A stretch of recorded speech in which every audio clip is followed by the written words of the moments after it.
Every time a detective follows a clue, they're unknowingly reenacting a moment from a 3,000-year-old Greek myth. The word clue is not a metaphor borrowed from mythology. It is the actual object from the myth, preserved in amber by the English language, and once you see it, you cannot unsee it. To understand where clew comes from, you need to picture the ancient Greek myth of Theseus and the Minotaur.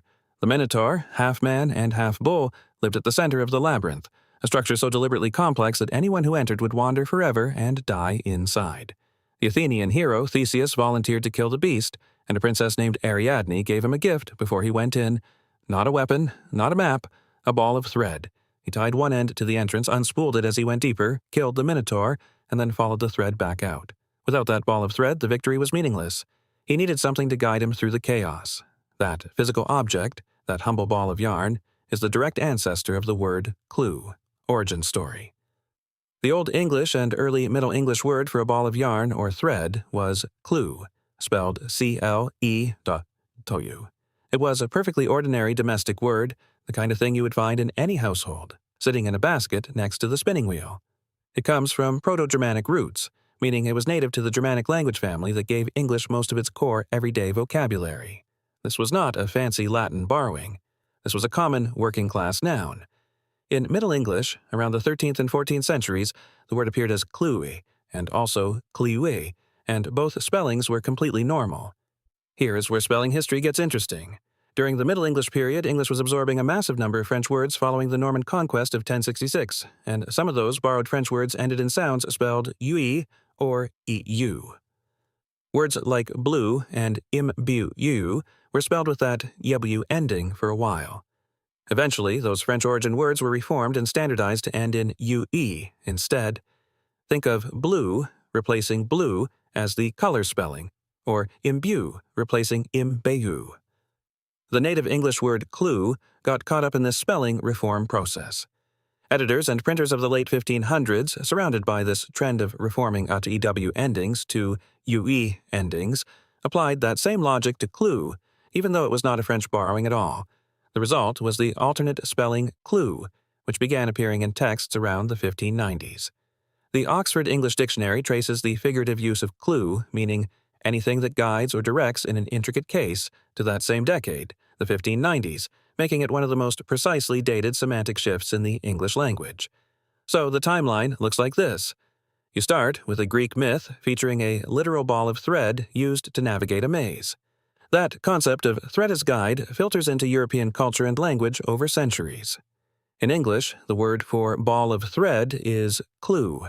People begin using clew figuratively to mean anything that helps you navigate a complex or confusing situation, because the Theseus story was well known and the metaphor was obvious. Then, in the 1590s, a spelling variant emerges, clew, and by the time that spelling stabilizes, it has almost entirely taken over the figurative meaning, while clew mostly retained the nautical and literal meanings. The nautical connection is worth noting here. Sailors used clew to refer to the corner of a sail where ropes were attached to control it. Navigating a ship, controlling its direction, following a line to reach your destination. The semantic field around clew was always about guidance through complexity. It was never just about yarn. The misconception. The common mistake people make is treating the connection to Greek mythology as a cute coincidence, or a loose metaphor, something like, oh, it is sort of like Theseus, poetically speaking. No, the connection is direct and literal. The English word for the physical object Ariadne handed to Theseus was clew. When English speakers started using clew to mean a guiding piece of evidence, they were not reaching for a poetic image. They were using the exact same noun to describe the exact same function, a thing you follow through confusion to reach the truth.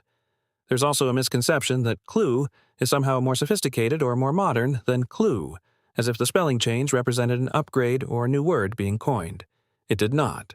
The spelling change was essentially accidental, a side effect of scribes and printers applying a French spelling reform to a Germanic word that had nothing to do with French. The word was the same word. The meaning was the same meaning. Only the letters rearranged themselves. Modern Echoes, the ghost of Ariadne's thread, shows up everywhere if you know what to look for. The board game, Cluedo, released in Britain in 1949 and sold as Clue in North America, is named directly after this word. The entire premise is literally navigating a complex mystery by following pieces of evidence through a maze of suspects and rooms. The game designers knew exactly what they were doing with that name. In detective fiction, the phrase "following the clues" is so standard it has become invisible, but strip it back, and you are describing Theseus with his thread, moving carefully through a structure designed to kill you, trusting the line in his hand. Every mystery novel, every crime procedural, every escape room in a shopping mall is running the same software Ariadne wrote 3,000 years ago. Deeper connections. The word clue, in its nautical sense, never disappeared. When sailors talk about cluing up a sail, they're using the direct Old English descendant of Ariadne's thread, completely unchanged in form and barely changed in meaning. The sail is gathered and controlled by its corner ropes guided into order. Navigation through complexity, handled line by line. The Proto-Germanic root that gave English clew also produced related words in other Germanic languages, all clustering around the same idea of something wound, rounded, or gathered. Dutch has kluwen, German has knauwel, both referring to a ball of thread or a tangled mass. The idea of a tangled situation that needs untangling is baked into the word family itself. A mystery is a knot. A clue is the loose end you pull. There is something genuinely remarkable about the fact that this etymological chain has held. Greek myth generates a story about a man using thread to escape a maze. That story becomes a common cultural reference. The common English word for thread absorbs the figurative meaning of thing that helps you escape a maze. The spelling shifts slightly in the 1590s, and 4 centuries after that, Sherlock Holmes follows clues, Hercule Poirot follows clues, every television detective follows clues, and not one of them knows they are holding the other end of the same thread Ariadne tied to a stone doorpost at the entrance to the labyrinth. The word did not just record history.